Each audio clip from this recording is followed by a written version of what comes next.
David sent 10 men, and afterwards, Nabal lasted 10 days before he died. How? Well, it's just a number 10. I mean, numbers don't mean anything in the Bible, do they? But I was taught that the number 10 signifies testing and trial. Not only 40, but 10 does.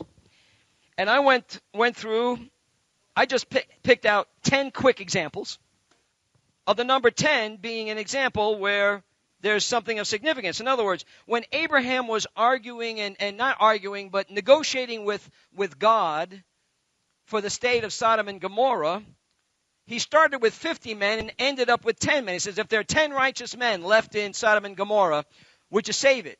And God says, if there's 10 men, I'll save it. And you know what? There weren't.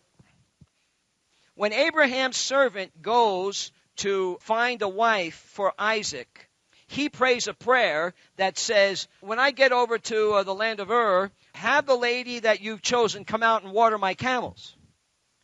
And the story is, as Rebekah comes, and Rebekah waters these camels that had been crossed a desert, that they're thirsty. And this Rebekah came out, and she was willingly drew water for 10 camels, or for the camels.